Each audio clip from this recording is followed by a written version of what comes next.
feel free to hit the record. Do what thou wilt shall be the whole of the law. Welcome, everybody, to the fourth session of the Esoteric Antecedents of Thelema course, and we're going to be talking about skepticism, ancient and Thelemic. So Aleister Crowley is very much influenced by a specific tradition of skepticism that comes from antiquity, specifically Greco-Roman antiquity. And there's a few flavors of this, and they all have certain things in common that we'll be talking about in a moment. And they also have some differences, and I'll have some more to say about that in a minute. Remember that Crowley in the Equinox describes his method as what he calls Pyrrhic Zoroastrianism. People are familiar with that term. It's basically translatable as skeptical theurgy. So the Zoroastrianism that he's referring to are the Magi, who are from Persia, who are practitioners of magic, in other words, theurgy. So he's not actually referring to actual Parsi Zoroastrianism that's still practiced today in India. But the skepticism part of that, Pyrrhonism, is one of these ancient forms of skepticism. And Crowley was also interested in another form of skepticism called academic skepticism that's particularly associated with the writings of Cicero, who we're going to look at in a minute. So there's basically three concepts that ancient skepticism, all these versions of ancient skepticism have in common. And I want to start there, and then there's one other thing I want to say about skepticism before we actually start looking at Cicero and let him kind of explain the subject to us. So three things that ancient skepticism, all these different flavors of it, have basically in common. They're described by three concepts in Greek, and these are the concepts of the epoche, aporia, and ataraxia. And I'll explain what those each mean. So the epoche means to bracket or set aside. And what this is what's called the bracketing of appearances. So rather than just being immersed in everyday experience, where we just assume that what we know about the world is true until we're, for some reason, interrupted in that assumption and have to make some kind of practical reevaluation.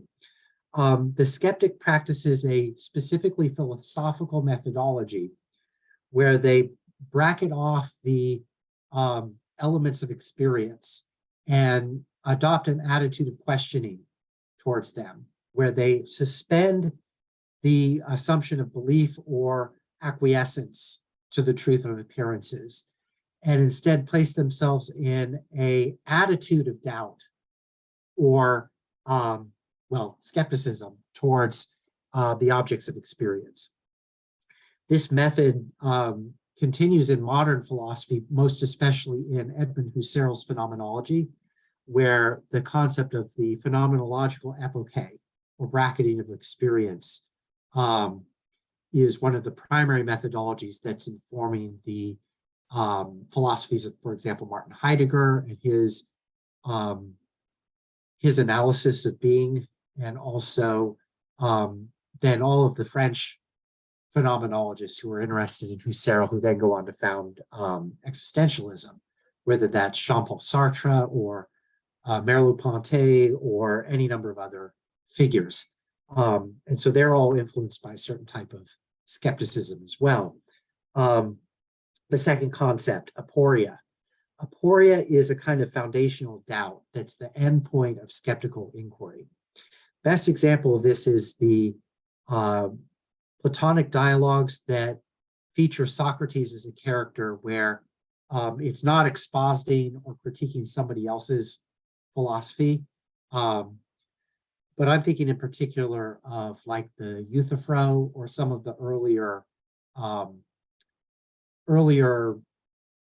maybe they weren't written earlier, but they're Platonic dialogues that show Socrates kind of as his own character and his own career. And what happens in those dialogues is that somebody who's really sure of themselves comes along and makes some proclamations. And Socrates has this line of questioning where he gradually we would now say deconstructs their argument or shows the fallacies or assumptions involved, that at a certain point, the person who's being questioned by Socrates arrives at an experience of aporia. And this is a Greek word meaning that they're in perplexity. And what's important about this is that it's not just perplexity about particular things, some particular idea or concept, although the line of questioning might have started with that being called into question, but rather this is a kind of doubt that we could call foundationalist. It's a realization that the whole structure of knowledge that we usually move about and conduct our business during the day is not really founded on any kind of absolute, real, sure knowledge, that it's all kind of hearsay at some point or another, more or less practically adopted as a kind of rubric or framework for our experience. And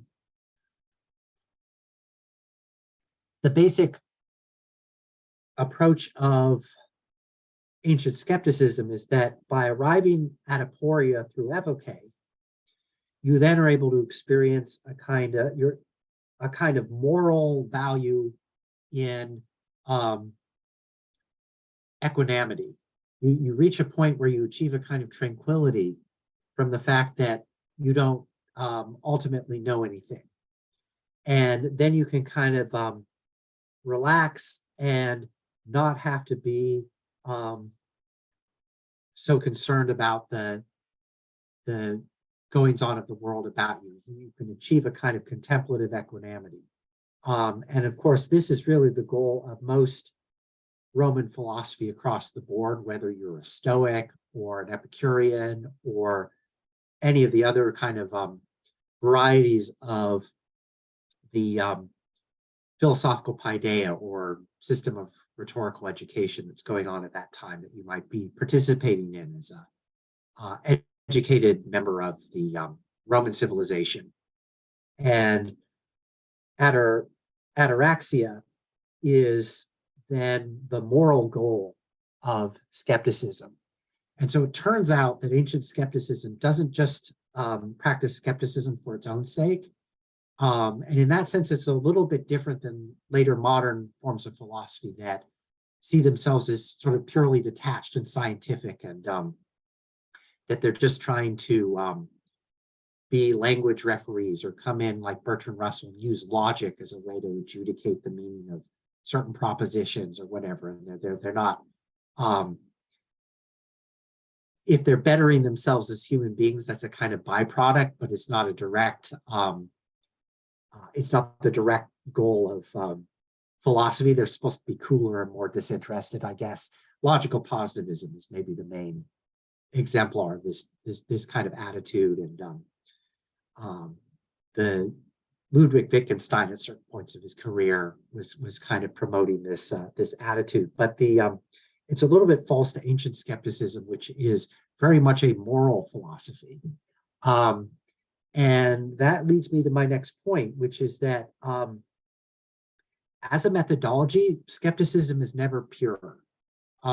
It always has an agenda. And this agenda can often be quite conservative.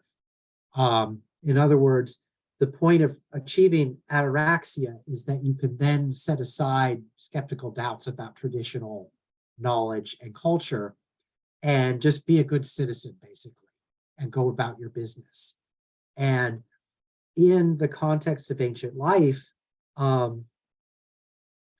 this is in many ways kind of the goal of philosophy. And it's only really in modern experience where we live in a technologically advancing society where we experience ourselves in a different kind of very fundamentally different relationship to culture and nature, where these are all transformable by human activity because we've come to recognize them as the products of human activity. And so from that standpoint, there's a basically kind of techno-gnostic perspective on reality where we take on, as human beings, the divine role of governance of the cosmos and try to remake it in terms of our projects and objectives, whether that's sending rockets to Mars or whatever or different forms of social engineering, otherwise called either socialism or capitalism or whatever you want to define them as, larger political projects that are global in scope and involve all this engineering of what's happening, this enormous social political infrastructure that we all move, live, and have our being in as modern subjects. And none of that is really part of ancient societies because they didn't experience their social conditions as malleable. Tacitus, at the beginning of his histories, or is it the Annals? I can't remember. Says that his conclusion as to why the Roman Republic became an empire is that it was fated by the gods that one person should rule the world, and so that's what happened. There's a kind of fatalism, and skepticism, ancient skepticism in particular, is a kind of fatalistic philosophy. And we need to keep that in mind because Thelemic skepticism is more a kind of modern philosophy that is not fatalistic. In fact, it's decisionistic. It's about being responsible for our human action in the world and this Gnostic quest for the true will, which is a kind of categorical imperative that we impose on ourselves that organizes our experience, that motivates us to do things. And I'm not, of course, claiming that there aren't quietist moments within or within that larger trajectory. But it is a kind of philosophy of life that's meant to overcome certain very specific conditions of modern experience, which we might call alienation, where traditional embedded forms of social life have been disrupted by modern technological capitalism, and we're all unmoored from any kind of traditional system of knowing or life. And so unlike ancient skeptics who wanted to calm their unruly emotional instincts so as to kind of just be in the flow of life in feudal agrarian society, which was believed to be unsurpassable, we're in a very different eonic situation where we're under conditions of apocalyptic transformation of our society that we're called upon by that horizon of experience to participate in, perhaps in a more activist manner, either individually as well as in solidarity with other things that are going on around us. So what I want to emphasize then is this ambiguity of skepticism by whomever. And what I mean by that is to insist on a kind of priority of hermeneutics over skepticism. What do I mean by that? What I mean is that hermeneutics, which is the philosophy of interpretation, how do human beings interpret things, cognitively and linguistically. And how we do that is that when we always have a particular hermeneutical prehension or pre-having to our understanding. There's always a certain context of understanding within which we then understand things. Martin Heidegger's way of putting this is to say, when we see a tree, for us to be able to know that it's a tree, we already have to know what a tree is. And this goes for the whole set of linguistic usages that we are socialized into to become speaking subjects when we're children, and then we forget or just go with the flow of that process. And rather than understanding how culturally arbitrary this is, we just assume that that's the way the world is. And we all do this to some extent or another. We're all absorbed into this. And of course, most of the time, for most people going about their daily lives, this is just fine. There's nothing inherently necessarily wrong with that at all times. It's just that if we're doing that all the time and we're not open to the way that a certain skepticism can open us up to alternatives to what we're doing, we can get stuck in certain grooves that become very counterproductive. Because the social system of references that we've inherited is not without its ideological ambiguities, whether that's assumptions of patriarchy, the kind of mythology of race that all of us as colonial subjects, whether we're white or black or whatever, are completely immersed in and hypnotized by and ideologically interpenetrated by. And so we have to be very alert to that to be able to maneuver around the pitfalls that come from these types of inherited ideologies that are always being structurally reinforced around us. And so certain magical skepticism becomes a powerful tool to find the course of our true will to maneuver skillfully through these kinds of the obstacle course of modern life, rather than stumble our way through it, like Don Knotts in some 70s Disney comedy where, we're tripping over ourselves in every other scene. And that might be amusing, but in real life, that could be quite awkward. And so if part of the goal of magic is to become a suavely skillful artist of our own life, then if it's not too pretentious to put it that way,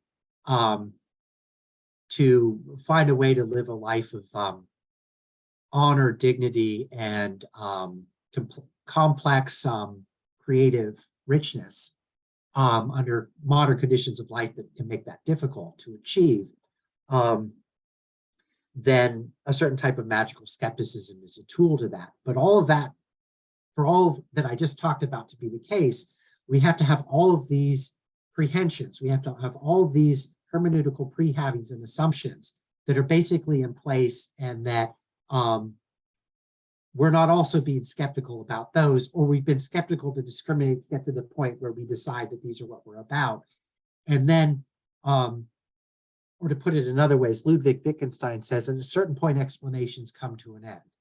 What he means by that is at a certain point, you make up your mind that you're either going to do or think something, and then you are following through with that in praxis.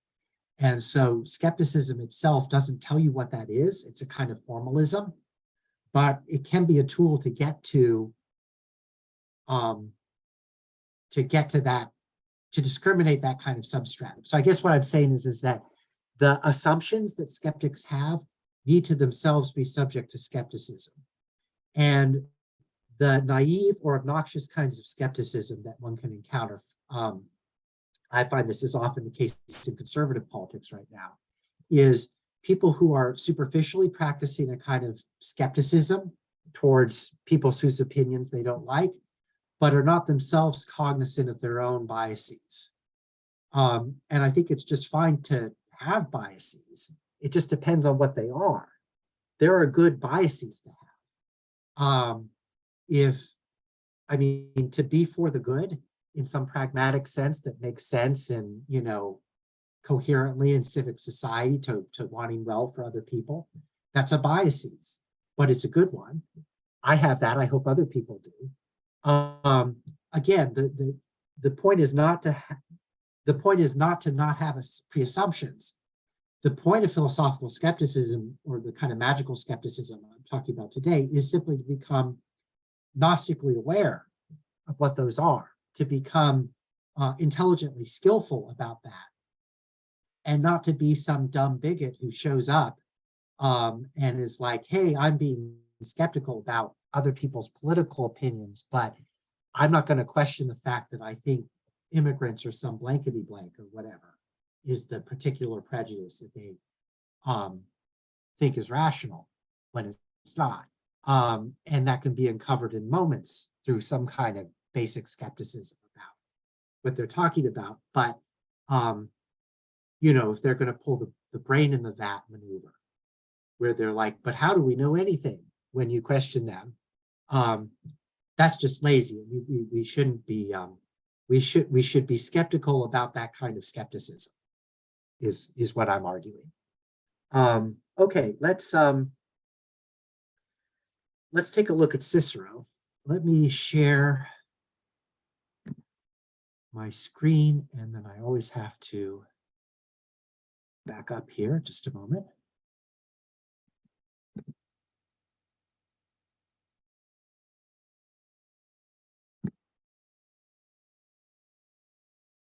Hang on a sec.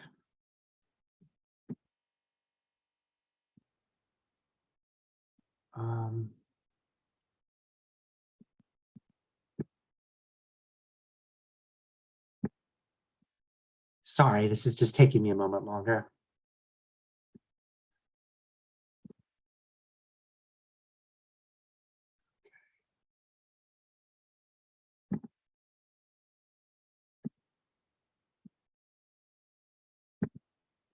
It's not wanting to come up.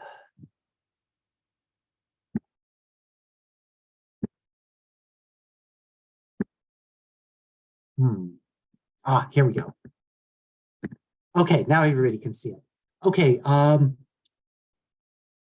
Joseph, if you would care to read this first paragraph for us, if you'd like to do that, please. If not, that's fine, but go ahead. Yeah, sure. I'm just moving to a quieter place. Yeah, please. There are many questions in philosophy to which no satisfactory answer has yet been given. But the question of the nature of the gods is the darkest and most difficult of all. An answer to this question could shed the clearest light upon the nature of our own minds and also give to the essential guidance which we need in our religion.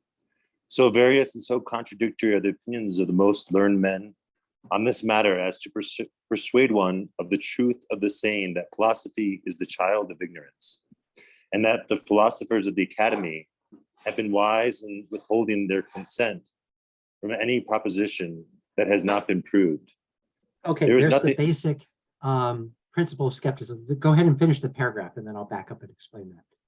There is nothing worse than a hasty judgment, and nothing could be more unworthy of the dignity and integrity of a philosopher than uncritically to adopt a false opinion or to maintain a certain some theory which has not been fully explored and understood. Okay, and here's the agenda of so-called academic skepticism, which is to withhold consent from any proposition that has not been proved. Now, of course, it's going to turn out that no proposition is ultimately provable. So you're ultimately withholding your consent from what's called dogmatism, which is to think that you can know things for sure. And because that's considered to be arrogant. That's considered to be a kind of hubris, which is a sign of bad character.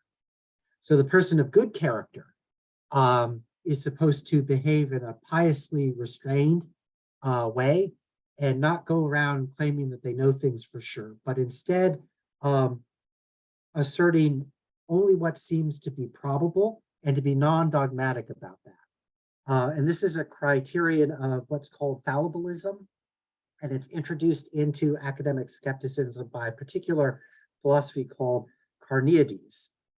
There will be no test on this. I'm just mentioning this as the lineage of ideas that Cicero is part of, because Cicero is an adherent of the version of ancient skepticism called academic skepticism, and he's an upholder of the position of Carneades that we should appeal to a kind of pragmatic common sense to make decisions, but we shouldn't claim certainty about our opinions.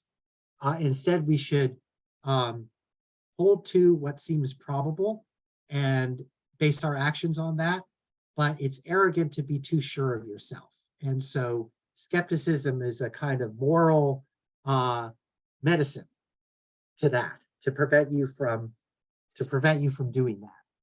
Hang on a second, I'm looking for some notes that I made earlier. They're going to tell me what I'm going to look at next in this text.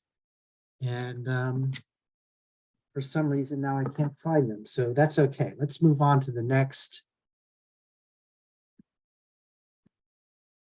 to the next page. And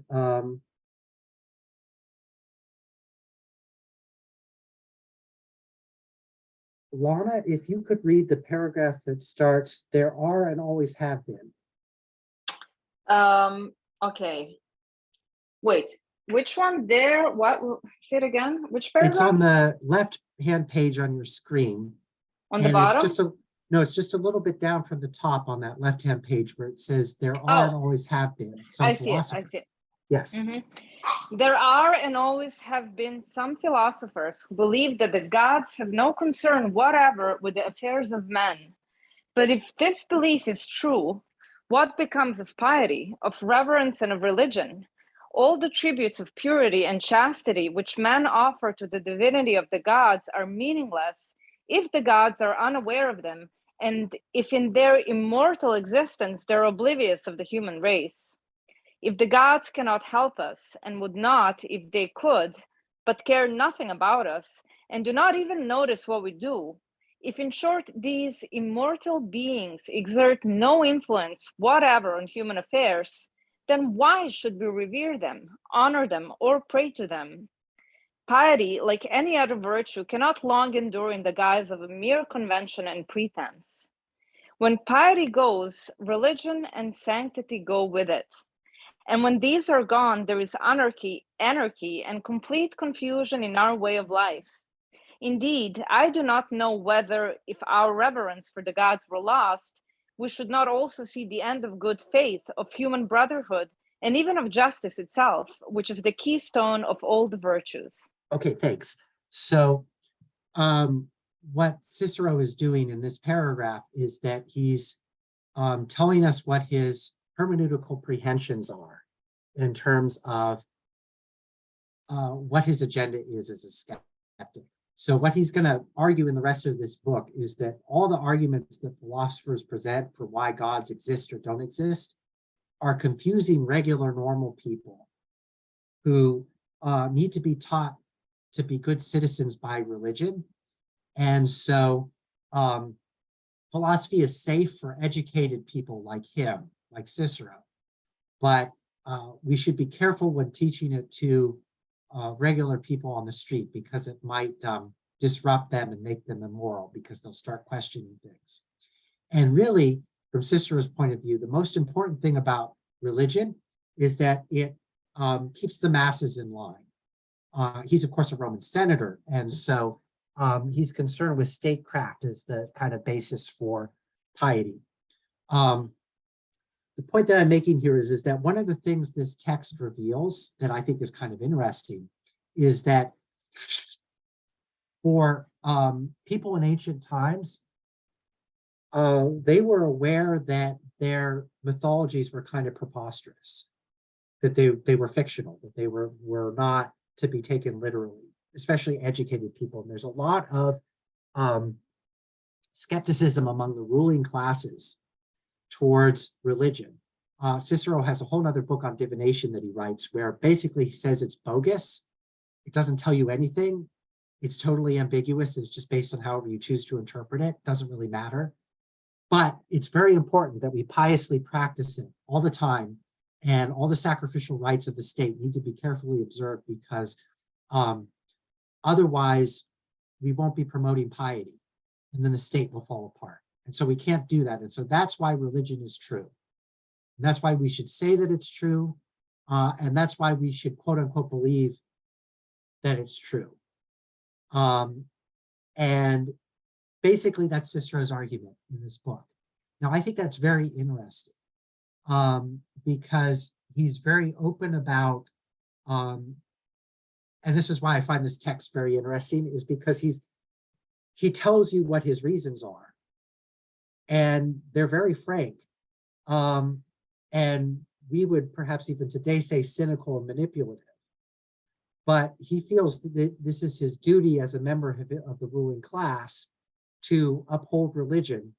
And that's the reason that he believes in the gods.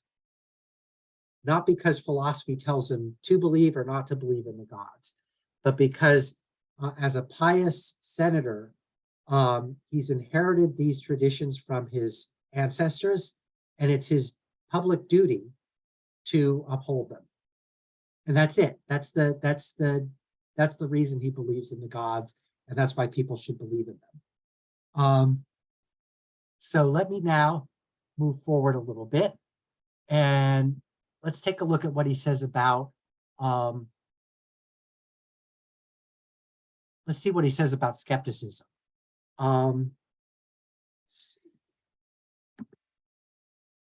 Victoria, if you're willing to, could you please read the paragraph that starts, "We who philosophize by this method"?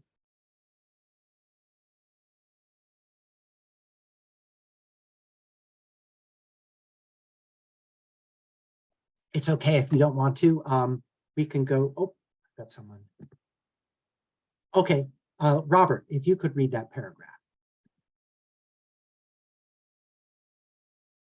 Starting, "We who philosophize by this method."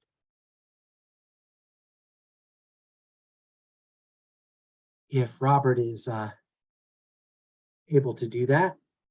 If not, Luke, if you could please read the paragraph that says, "We who philosophize by this method." Yeah. We who philosophize by this method are not just chasing shadows.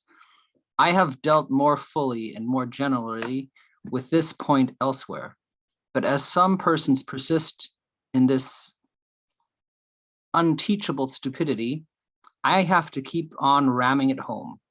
We of the Academy are not people who will accept nothing as true, but we do hold that every true perception has in it an admixture of falsehood so similar to the truth that we have no certain criterion of judgment and assent. It follows that we can attain only to a number of probable truths, which, although they cannot be proved as certainties, yet may appear so clear and convincing that a wise man may well adopt them as a rule of life. Okay, thank you. So this is our basic procedure for academic skepticism. And it's based, again, on the fallibilistic premise that although we can't have certain knowledge, we can have probable knowledge, and therefore we should follow that procedure. So it's a kind of anti-foundationalist philosophy.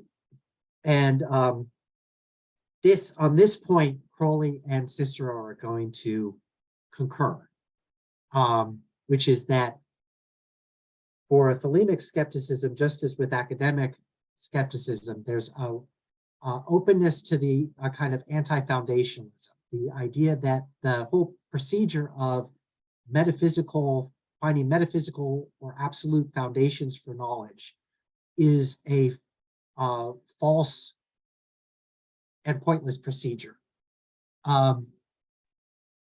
And this, in a way, is an alternative to the kind of Platonism that we were looking at last week, where Plato's, if you remember, Aristotle says of Plato that he accepted Heraclitus's conclusion that sense knowledge, you were coming through there, Robert, just a moment ago, that sense experience is fallible and therefore cannot be the basis of proof of knowledge. And so Plato's response to that was to posit truth in another world, to say that there was a spiritual, supernatural, metaphysical realm of forms, and that it was in virtue of some kind of participation in that realm that appearances can be said to be true or false, and that our own rationality also participates in the realm of forms, and therefore we're able to have knowledge in that way.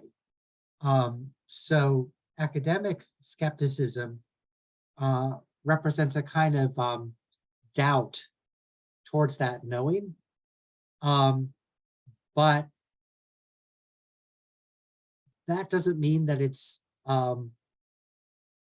rejecting a spiritual relationship with the domain of experience that's called the divine, or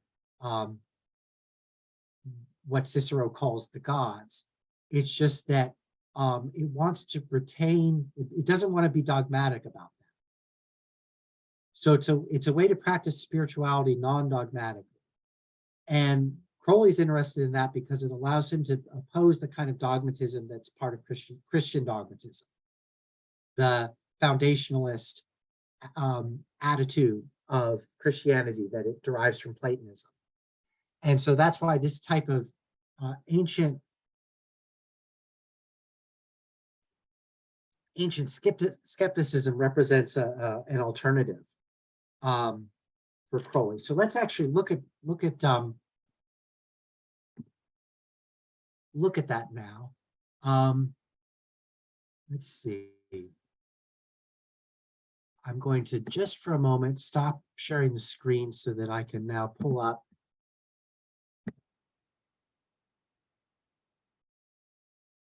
The Soldier and the Hunchback.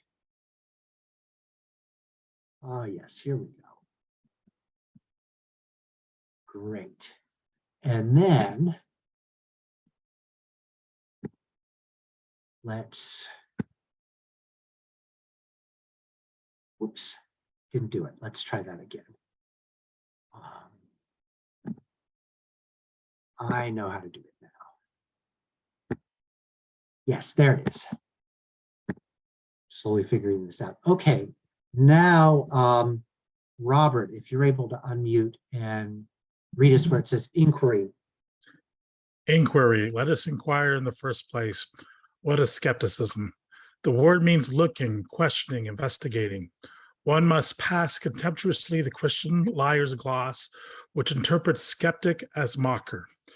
Though in a sense it is true for him, since to inquire into Christianity is assuredly to mock at it, but I am concerned to intensify the etymological connotation in several respects. First, I do not regard mere incredulity as necessary to the idea, though credulity is incompatible with it. Incredulity implies a prejudice in favor of a negative conclusion, and the true skeptic should be perfectly unbiased. Keep going a bit further. Secondly, I exclude vital skepticism. What's the good of anything expects, as we used to learn about none? The answer, why not think?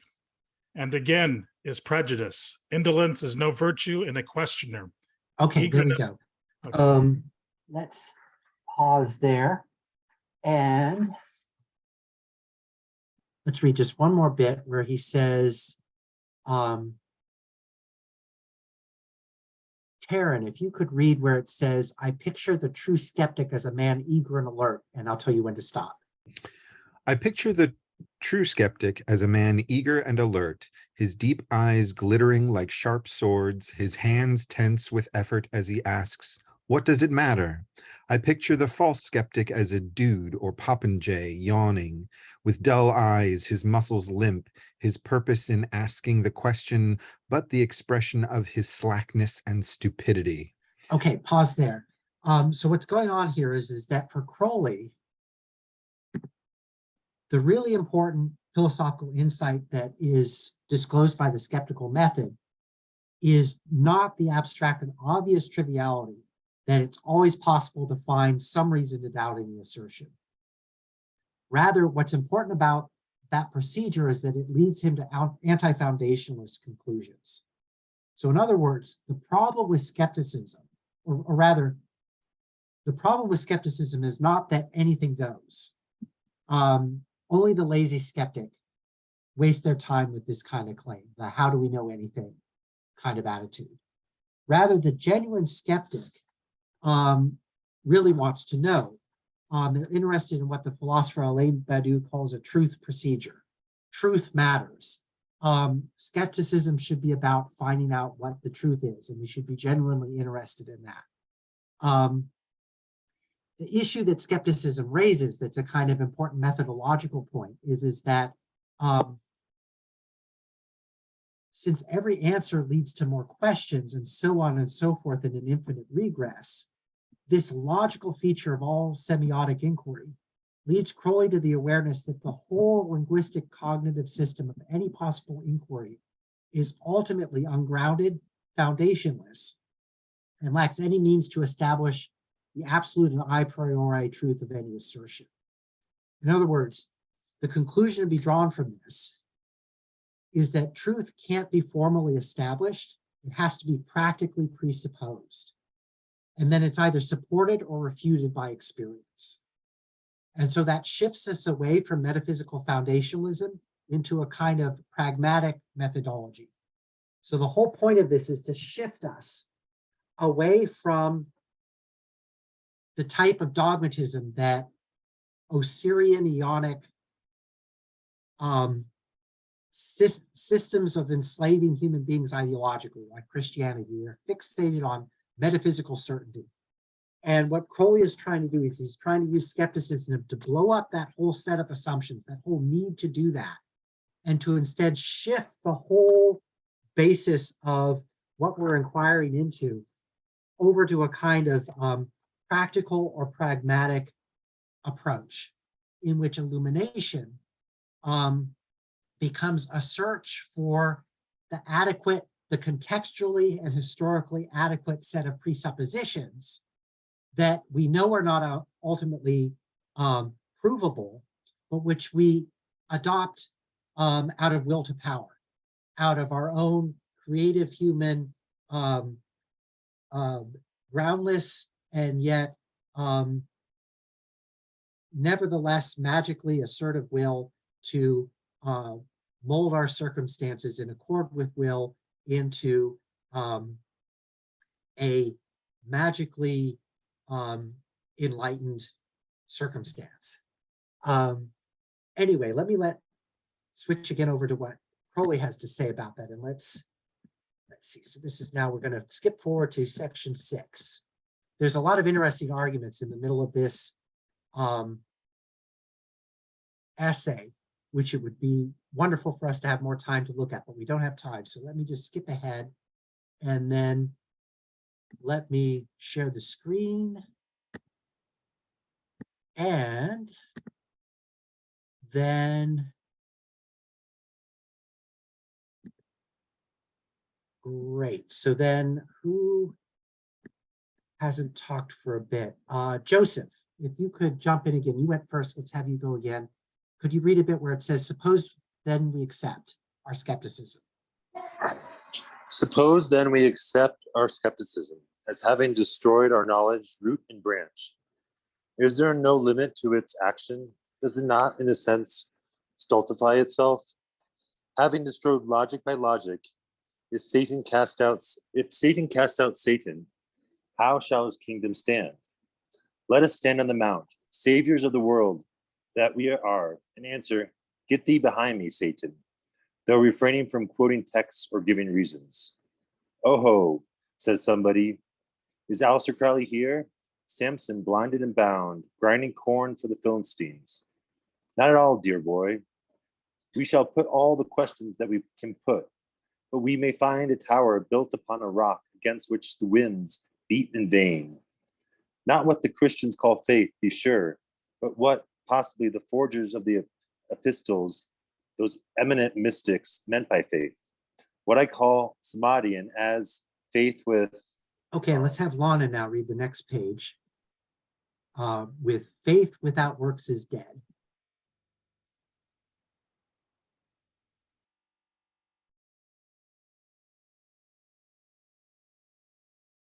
Lana, are you there? Sorry, Okay, sorry, cool. I forgot to unmute. Okay, Not a so I problem. don't see the top. Okay, what I call samadhi, and as faith without works is dead. So, good friends, samadhi is all humbug unless the practitioner shows the glint of its gold in his work in the world.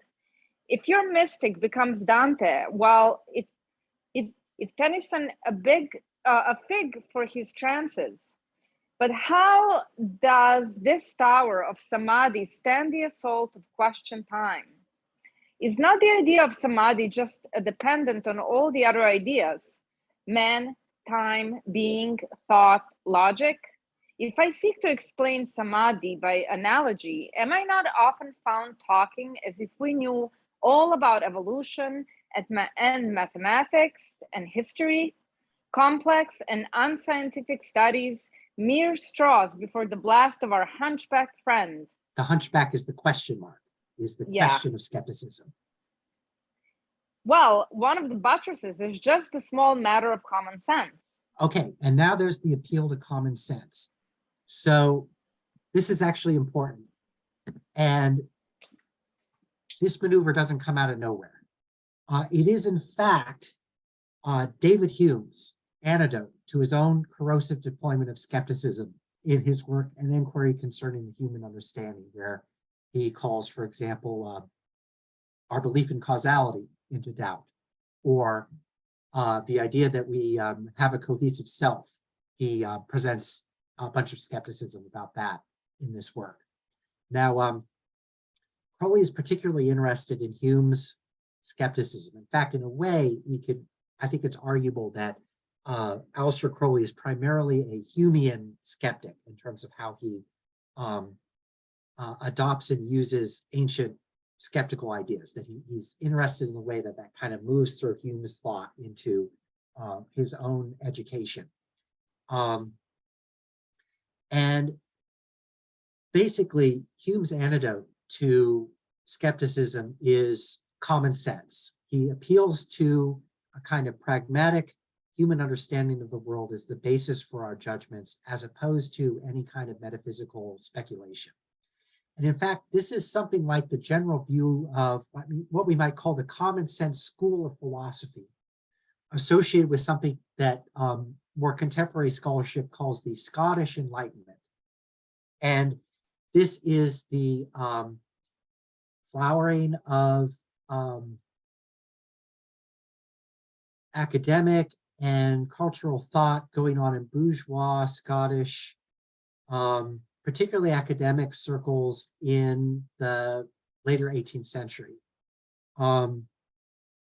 And David Hume is the outstanding figure in that movement, but it includes any number of other interesting figures. And although there's a lot of things they have that make them different, they share a number of things in common. And one of those things is an interest in ancient skepticism, and also a common sense that the upshot of ancient skepticism that could be useful for modern philosophy is the idea that instead of using some kind of metaphysical or foundationalist procedure for establishing truth, quote unquote, with a capital T, that the more important, useful way of proceeding with philosophy is to instead appeal to common sense, and then the empirical proof or disproof within experience of common sense. The Scottish Enlightenment is mostly in the late 18th centuries, late 1700s. The age of Johnson and Boswell. That's when Hume is writing. And so, in other words, the solution to general skepticism is to abandon the methodology of searching for general proofs in favor of a pragmatic empiricism supported by scientific rationalism. So Crowley thinks that such an empiricism would, in principle, have no difficulty acknowledging the experience of samadhi, so that, as Crowley succinctly puts it, I keep my skepticism intact and I keep my samadhi intact. So in other words, mysticism and magic becomes something that's being scientifically investigated, but not from a foundationalist or metaphysical point of view. We're not trying to prove what ultimate reality is. Rather, we're addressing the fact that magic pragmatically works. When you practically perform these exercises, you get certain results. And then we're then evaluating those results within the practical context of our experience. And we're not simply moving from that to more general metaphysical statements. We're keeping it within this more practical domain of common sense, where the question is, how does this magical practice gnostically inform my personal true will and my immediate historical context in terms of what information that can give me about how I need to respond to that, rather than saying, oh, I know what the truth with a capital T is, and I'm going to proclaim that and punish people who don't agree with me because they're wicked, because I must be good, because I know what the truth is, which is the Christian Osirian Aeonic perspective. And Crowley's trying to move out of that into a more pluralistic, diverse, cosmopolitan, modern context where that's not the agenda. And there needs to be some other better agenda. And this is kind of what he's proposing for that. Okay, so let's look back again at the soldier and the hunchback. Moving forward a little bit to, what's the next bit I look at? Hang on a sec, let me find it.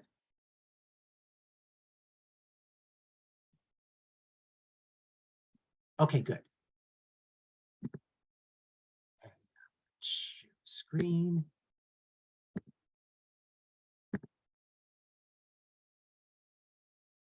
Okay. Luke, would you be willing to read where it says, this sounds in a way like the interior certainty? This sounds in a way like the interior certainty of the common or garden Christian, but there are differences. The Christian insists on notorious lies being accepted as an essential part of his, more usually her, system. I, on the contrary, ask for facts, for observation. Under skepticism, true, one is just as much a house of cards as the other, but only in the philosophical sense. Practically, science is true, and faith is foolish. Practically, 3 times 1 equals 3 is the truth, and 3 times 1 equals 1 is a lie, though skeptically, both statements may be false or unintelligible. Practically, Franklin's method of obtaining fire from heaven is better than that of Prometheus or Elijah. I am now writing by the light that Franklin's discovery enabled men to use. Okay, pause there. Robert, if you could pick up from there. Practically, I concentrated my mind upon a white radiant triangle in whose center was a shining eye. For 22 minutes and 10 seconds, my intention wandering 45 times is a scientific and valuable statement. I prayed fervently to the Lord for the space of many days. Means anything or nothing. Anybody who cares to do so may imitate my experiment and compare his result with mine. In the latter case, one would always be wondering what fervently meant and who the Lord was and how many days, you jumped there, and how many days means anything or nothing. Anybody who cares to do so, I already read that, sorry, may do so, may imitate my experiment and compare result with mine. In the latter case, one would always be wondering what fervently meant and who the Lord was and how many days made many. Okay, thanks. Taryn, if you could pick up from there. My claim 2. My claim, too, is more modest than the Christians. She knows more about my future than is altogether pleasant. I claim nothing absolute from my samadhi. I know only too well the worthlessness of single-handed observations, even on so simple a matter as a boiling point determination. And as for his, usually her, future, I content myself with mere common sense about the probable end of a fool. So that after all, I keep my skepticism intact, and I keep my samadhi intact. The one balances the other. I care nothing for the vulgar brawling of these two varlets of my mind. Okay, thank you. So that's basically the point. This is about the methodology of magical practice. It's about the framing of the aspirational effort of the attitude that the magician should have towards their practice. And it follows the 3 basic principles of ancient skepticism, namely epoche, aporia, and ataraxia. So there's a kind of epoche, there's a bracketing of magical experience where we approach it from a scientific method, meaning in the example that Crowley gives, I concentrated my mind upon a radiant white triangle in whose center was a shining eye for 22 minutes and 10 seconds, and then there were 45 breaks. Okay, he says that's a scientific and valuable statement. So rather than saying, you know, any number of theosophical claims about the astral plane, about what's happening when I use my imagination, and then the causal, you know, the interactions of the, you know, the secret master Kut Humi, who is, lives in somewhere in the mountains in Tibet, but they're astrally projecting themselves to be in telepathic communication with me because, according to Paul Foster Case, I have these Ritalin crystals that have solidified in my pituitary gland because of the Kundalini energy I've made shoot up my spine because of the tarot cards that I'm looking at. And that is a radio transmitter on the etheric that allows me to communicate with the secret masters. And we don't need any of that. That's all subjected to the epoche, to the bracketing. And instead, what we do is we concentrate on the exercise and the procedure that we're following for that exercise, and then we see what happens, and then we draw practical conclusions from the information that we gain from that. And part of the basis for this is a kind of aporia, where we have a kind of methodological skepticism towards ultimate truth claims. And this protects us from fanaticism and from fundamentalism, and keeps Thelema from turning into crypto-Christianity again, which is always a danger when we're part of, particularly in the United States, we're very much still part of a kind of Puritan Christian culture that is very obsessed with dogmatically knowing what the truth is and punishing those who don't. And that gets racialized and genderized and is infused with patriarchy and colonial settler values. And it's a big mess of stinking garbage. And there's a kind of clarity that can come through introducing a little bit of skepticism into the kind of assurances that liberal identity politics promises its adherents.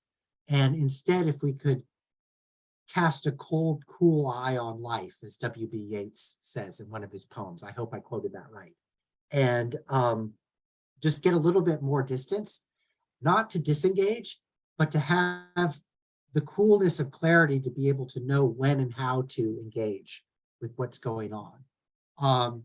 And that can certainly be political, but we have to, there's too much noise, there's too much static on all channels right now. And so having a skeptical methodology allows us to kind of cultivate ataraxia instead, a kind of tranquil equanimity, which then gives us the kind of stoic coolness with which we can, I think, ultimately be engaged ethically more effectively. And that certainly relates to the problem of the true will as a social problem in terms of how we're, what we're gaining from our gnosis as magicians in terms of how we should then orient ourselves towards the larger social project of the eon itself as a kind of apocalyptic crisis where human freedom is at stake. But what does that mean? And if we're not approaching this foundationally, that becomes a practical question rather than a question of just assuming that we already know what truth and freedom are, and then we just charge in, you know, hacking about with our baseball bat or whatever. Sometimes it's good to just take a step back and try to achieve some ataraxia. And maybe it'll be when it's time to then be more emotionally engaged. And I'm certainly in favor of ecstatic engagement with our creative projects. And at that point, we can let go of ataraxia and be more, have more force and fire, as it were. But that needs to be refined. We need to know when and where it's appropriate to act. And so having this type of skepticism, I think, is a valuable tool to achieve that. Anyway, it's a little after 3, so my usual procedure is to talk for an hour and then to open a Q&A, comment, discussion, and see if we can spend the last half hour having a discussion about these ideas. So I want to open the floor, and if anybody has anything they want to say, just jump in and make a contribution. Questions, comments. Yeah, hi.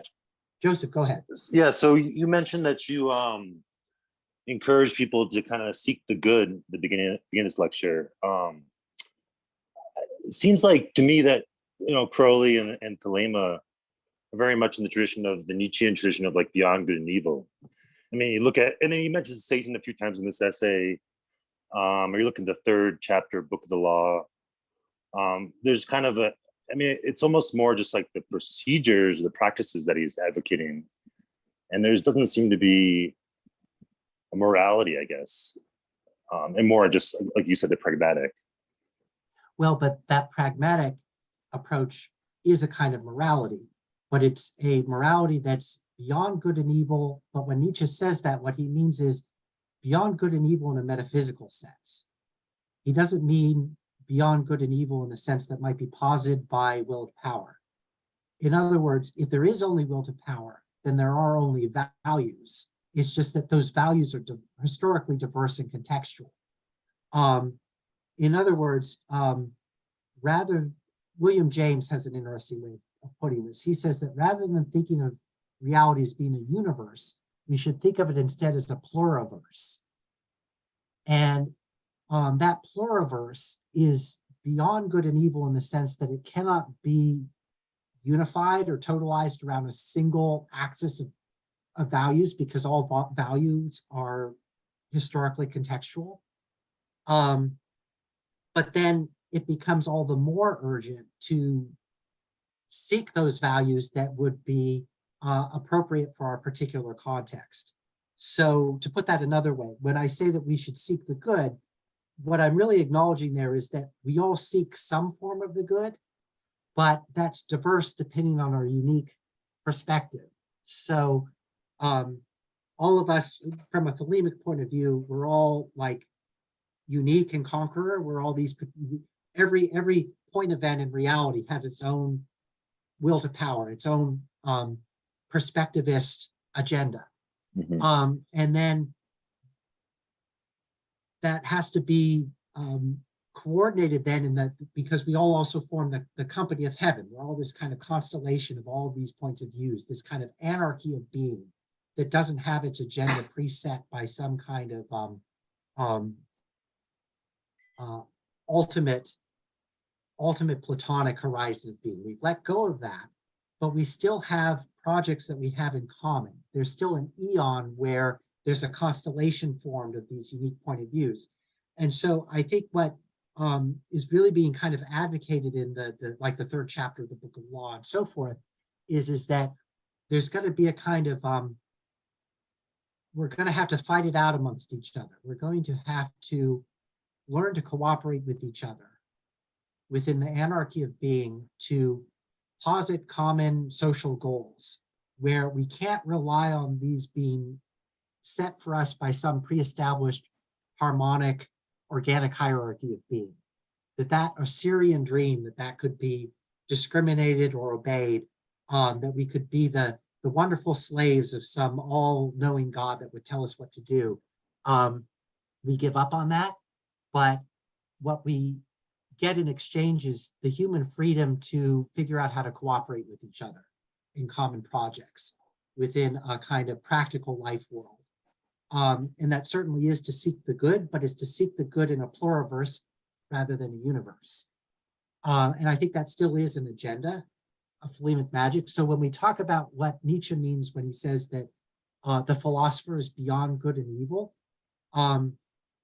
that's within the context of a kind of critique of Christian metaphysics, where Nietzsche is still all about the urgency for human beings to posit new values that are appropriate for modern, pluralistic, cosmopolitan, diverse social experience. It's just that he wants us to own that positive values as our positive values, rather than claiming that there's some other world that we're in service to that's telling us what the truth with a capital T is. Is that? So I I mean- understand you're saying like the good is the will to power, and Yes. and then the That is a good. the harmony of diverse wills. Not necessarily the harmony inside. Any kind of harmonization has to be local, not falsely universalized. It's a kind of coherent cohesion that emerges spontaneously from the bottom up out of the anarchy of being, rather than being imposed top down from some kind of organic hierarchical order of truth. Does that make any sense? Yeah, I guess so. Yeah. It's just it's a paradigm shift, and it's still a Yeah. formalism. It doesn't tell us what to do, but it tells us the context within which we should think about what we should be doing. And that for me is what Thelema does as a philosophy. It's a kind of formalism that we have to fill in pragmatically. When it says seek the true will, it doesn't tell me what my true will is. I still have to do that, but it tells me that that's something that I should be seeking. Mhm. Yeah, that's the morality, is that you should seek your true will. Right. Yeah. That's the morality. It doesn't tell us what the good is. It tells us that we should seek some good, but then it leaves that up to us, because that's all it can do, because this is about freedom. And so if it's about freedom, then we're the ones who have to figure that out interpersonally, each new day as we're getting together with the projects that we're trying to accomplish. Basically, I take this as, for both Crowley and Nietzsche, what they're saying is don't wait around for some ultimate truth to come along that you can enslave yourself to, whether that's the Christian God or the Soviet Union, as the truth of whatever, or some other totalitarian political project, or no one's going to show up and be the big father daddy who's got, Papa Stalin or Jesus Christ who's going to save you. We have to save ourselves. And so we should get on with that in a practical way. And then this interesting ability that we have as human beings to do magic, that might be really useful in doing that. Maybe we should look at that and see if we can engage in these types of spiritual exercises and magical practices together in a kind of community that we can form to do that we can maybe accomplish some of our goals with. That's what I think is, to me, kind of the bottom line. I mean, there's obviously more to be said, but to me, that's the bottom line. And that's how I would answer your question, which is that I accept perspectivism, but I don't see that as in any way negative. I don't see that as saying that we shouldn't have values. It's saying that we need to own that we're the ones who make those values and make them valid. Which again is a reference to Nietzsche's will to power. Yeah. Anyway, does somebody else have a question or want to make a comment? Anything at all on this topic or anything else about what we've been talking about? Luke, go ahead. Yeah, so just because I was reading that one section, made me think about how Crowley does go pretty like against the Christian in a almost polemic way, and it seems like there's an undertone of some set assumptions that he has, or that he's expecting of the reader, also with the in parentheses more like women because I think that's also kind of, that has an undertone of maybe from his time, more like He's thinking of sometimes women see who him. are evangelicals who distribute tracts and tract societies. There's a character in Wilkie Collins' The Moonstone, which is his favorite novel of Crowley's. That's a kind of comedic character who's this older woman who, this is all also a kind of sexist stereotype. So just, take that for what it is. And she's this busybody but she knows what the truth is because she believes in Jesus, and she has these awful tracts that she's written about the truth, and she's always handing them out to people at tea. And this is what Crowley is alluding to, and it's meant as a kind of, it's meant to be funny. It's meant as a joke about when he's talking about Christians, he's picking out different social types that would be familiar to other Victorians. These are the annoying people that I'm referring to. Yeah, so that does change, like in context of. Yes, he's thinking of like nowadays. this character in the Wilkie Collins novel, or this kind of stereotype of the boring and bigoted and contentious evangelical who's always trying to shove some tract that they've written that they think is the, sliced cheese when you're trying to have tea. And they're everywhere and you can't get away from them. And again, when he's talking about Victorian, the kind of Christianity that he's always referring to in this pejorative way is British Victorian colonial imperial Christianity. So it's the British Empire as a colonial imperialist Christian project where they're the best and they know everything and they're the truth and their civilization, and they're these bigoted idiots, all of them. And that's what Crowley is mad at, and what he wants to contextually within his own historical moment, he wants to create an alternative to. And I think that's still a useful stereotype when that's compared to certain types of, the parallel to that in our own experience would be Christian nationalism. And also, to be quite frank, fascism. Because fascism, which is usually, I think, incorrectly treated as a secular movement, in fact, it emerges out of right-wing Christianity in the 1920s and 30s. And I think that's particularly obvious, maybe more in Italy than in Germany, where in Italy, it's very much coming out of the Catholic anti-communist populist movement, and is definitely Christian. And certainly that's also the case in Germany, but there's a kind of superficial tendency in German Nazism to not directly refer to Christianity. And the only real contextual reason for that is not that they aren't appealing to Christian conservatives, it's that they don't want to get caught up in confessional differences between Catholics and Protestants, because Germany is split between these two different confessional communities. And they don't want to get drawn into that. And so unlike in Italy, where they can count on everybody Christian also being Catholic, they can't count on that in Germany. And so they have to have this more sort of generalized fascism. Does that make sense? And but it's still deeply based on rural Christian bigotry and the desire for the German Empire that was crushed at the end of the First World War to come back. If we could just have that back, where we could have Aryan supremacy with the good Christian people in the villages, and all this chaos in the urban areas with these, educated Jews going around, telling us that we're superstitious and, all our nonsense, and we don't like those kinds of people. And could we just have some big father figure come along and take care of things for us? And so that type of fascism and Christianity together is what Crowley's pushing back on.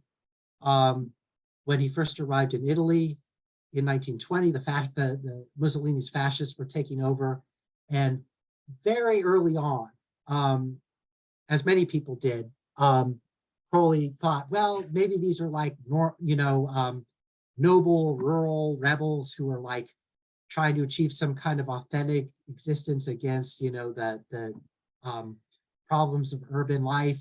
And very quickly Crowley realized, nope, it's Christian bigots and I need to be against it. And he was anti-fascist after that. And then of course they kicked him out of Italy. And Marco Passi has done some interesting research on this in his really great book on Crowley's politics, particularly in the era of fascism. It's called Aleister Crowley and the Temptation of Politics. It's a great book. And it's about how Crowley was trying to position himself as Antifa basically in the 30s. And it was based on a recognition that fascism was a basically Christian Osirian oppressive enslaving political project. And I think that continues today in Christian nationalism, either in the United States or elsewhere, and also in Russian fascism. And there's Putinism. There's other movements that are afloat right now. And I think Thelema has a lot to say to oppose those kinds of movements. And some of the skeptical methodology that we've been talking about today is part of its contribution to these movements that all have this kind of authoritarian absolutism where they're always asserting that they're the people who know what the truth is. And there's these other group of people that they need to be down on to attack. And I think part of the advantage of a more pragmatic view of seeking the good socially is to recognize that there are diverse perspectives on what the good is.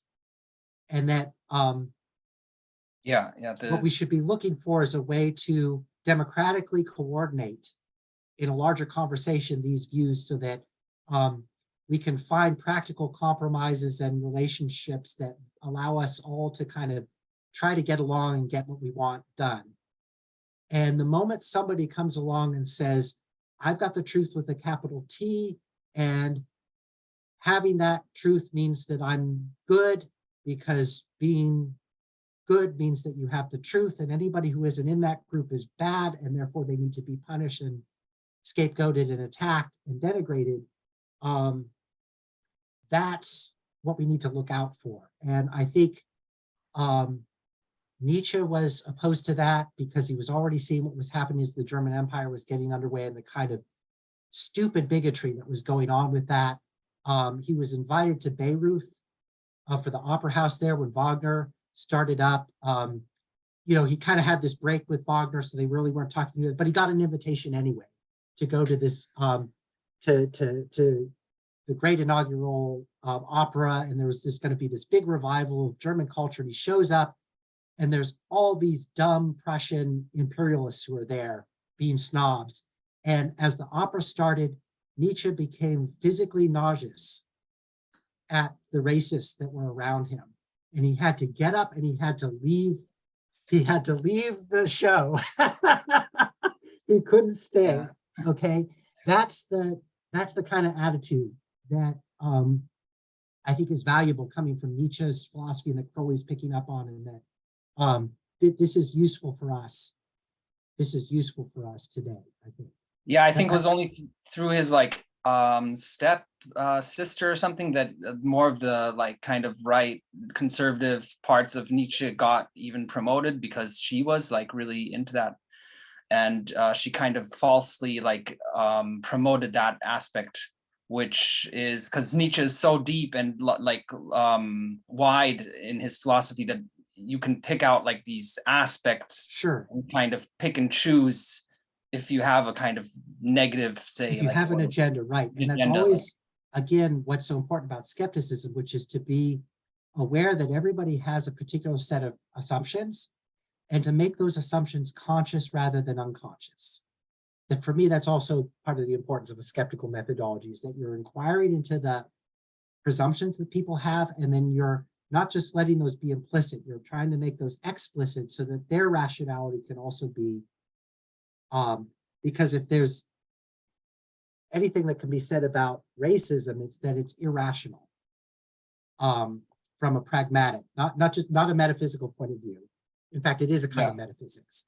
It's creating a metaphysical essentialism around this mythologized category called race that doesn't exist, is a social construct. And but it's reifying that and saying, no, this is the truth. And skepticism is corrosive of those kinds of ideas. And that's the way Crowley and Nietzsche want us to think, is to be aware of these presuppositions, because part of the way to solve the puzzle of the true will is to figure out, is to analyze what our cognitive framework, our pre-assumptions are, and then to reseed that with better ideas. And then we begin to act on assumptions that we've put there that are more coherently, pragmatically rational. Again, when I say rational, I'm not appealing to any universal reason. I'm saying in an immediate historical contextual sense, as participants in a social world around us that has a concrete, specific form. There's responses to that that make sense, and responses to that that don't make a lot of sense. Racism, for example, being one of those. So if we can kind of reseed our assumptions in a way that's more coherent, then that begins to answer the puzzle of the true will, because then we're, it's like in the ordeal of the nefesh. We have all these emotional responses that are inauthentic. And if we can reprogram those responses, we can make our behavior more optimal through almost a kind of neuro-linguistic programming practiced on ourselves, or to see magic as a kind of self-therapy, for example, where we're recovering the unconscious narrative of how we got to have the particular subjectivity that we have, which in the present we just sort of show up with it. But if we can if we can reclaim the memory of how we got here, we can adjust or change our interpretation of that narrative in a way that we can change who we are in the present in a way that's helpful to us. And again, helpful not in some universal sense, what would that even be, but helpful to us as human beings existing historically in a present moment, trying to accomplish certain things, to live in a wholesome, honorable, coherent, creatively interesting way. So magic then becomes a tool that we could. Does that address your question in any way?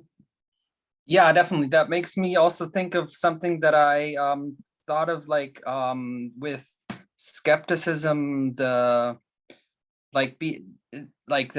more modern viewpoint would also include the evolutionary aspect of looking at it as, Sure.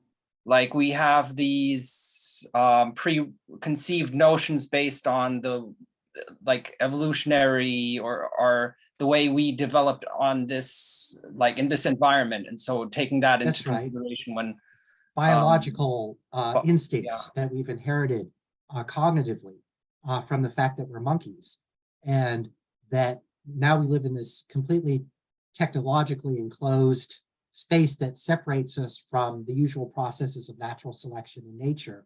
And how we should evolve now becomes more creative, but also more ambiguous, because it's no longer tied to the sort of immediate survival needs in the same way. But we still respond, like our lizard brain still responds from that space. This sort of fight or flight, depending on, or these aggressive responses that we're always having to, how we're being respected or not. I mean, this is animal behavior.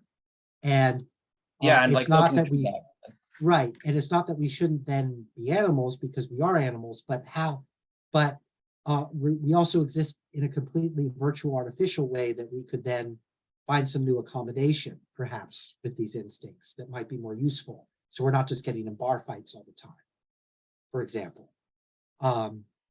Anyway, I want to we've got about 5 minutes, so I want to give time for one other question. If there's somebody else who hasn't spoken yet who wants to say something, ask me a question or make a comment.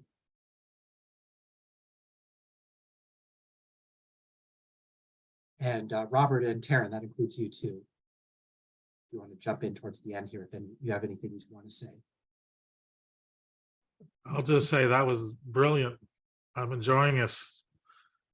Best class I've ever attended, to be honest. Thank you Okay, very much.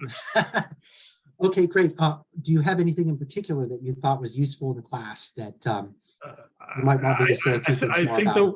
I think you show how skepticism can be used by the aspirant within the AA framework, and that's important. I mean, I don't know if you cut. I mean, I assume it was purposeful. Yes, it's meant to be there implicitly. Yeah. Yes, Yeah. so thank you for making that explicit. Yes. Yeah. This is all about, what does Crowley mean when he says that he wants the AA methodology to be scientific? What does that mean? Well, there's a whole bunch of different ways you could mean that. You could, and what I think is interesting is that he does not mean it in a positivistic sense, meaning in the sense that Theosophy, for example, talks about what they're doing as occult science, or the way that eugenicists thought that race was a natural scientific category, for example. Crowley is wanting to get away from that type of scientism, but preserve a kind of experimental methodology that science has, and also a kind of empirical skepticism that derives ultimately from ancient skepticism. One of the ancient skeptics, their name was Sextus Empiricus, and they were a medical doctor. And it might seem that withholding judgment is a weird way to be a medical doctor as a procedure, but in fact, in ancient times, this kept you from killing your patients, because you wouldn't just accept certain healing medicines as being efficacious on authority. You would test them out and see if they worked or not, and if they didn't work, you wouldn't prescribe them. And that's what an empirical method meant for Sextus Empiricus, and why he was against dogmatism, because there were all these medical doctors killing people because they don't have a modern theory of chemistry, and so they don't really know medically, biologically, necessarily what they're doing in a modern sense. And so you have all these superstitious remedies that don't work, but people are proceeding on authority. And Sextus Empiricus, as a skeptic, is saying, no, don't do that. Instead, have an empirical methodology where you're scientific in a skeptical way, where you're testing things with experience, and then you're proceeding on that basis, and you're not jumping to dogmatic conclusions. And that's the kind of scientific method that Crowley is interested in magical practice. That he thinks is where, as a practitioner, you're going to get somewhere, and not necessarily the dead end that the Theosophists or the eugenicists or all these cults of science that grew up in the late 19th century that turned into these totalitarian dead ends. Whether that's the belief that Marxism was a science, and that the Soviet Union had this scientific method of history that just turns into this this prison camp nightmare. And so whether in politics or the idea that liberals had, that capitalism had a scientific basis, that classical liberalism was a science that had correctly described the correct form of political economy, that Karl Marx is like exploding with his theory and saying that that's totally wrong. Capitalism isn't scientific at all. It's based on the supply side economics is based on all of these metaphysical assumptions with regards to what value is in the market that we should be completely skeptical about. And so, you know, again, these are ways to be scientific without being scientistic, without treating scientific method as a way to arrive at dogmas, but instead using it as a way to be open to your experience so you could learn new things and come up with practical ways to relate to your circumstances that can optimize the good. Again, the good from a pluralistic perspective, not from the perspective of some kind of universal truth with a capital T, because what is that? It's a Crowley says that's the Kabbalistic zero. There is no such thing. Instead, there's this pluriverse that we're this star in an orbit in, where this unique experience, this unique perspective, surrounded by all this other unique diversity. And let's get down to the rich experience of encountering that diversity and seeing what we can make of it creatively. Anyway, it's about 3:30. Thank you, everybody, for coming today. And we're going to continue this with a look at allegoresis and metaphor. and how that changes from ancient time to modern times. And we're going to look at an interesting text by Porphyry about that you don't have to read, but it's up on the website. And feel free to check that out during the week if you have some time. And again, I'll just be picking out the important sections of that that we'll be looking at next week. Thank you, everybody, for coming. I'm going to log out.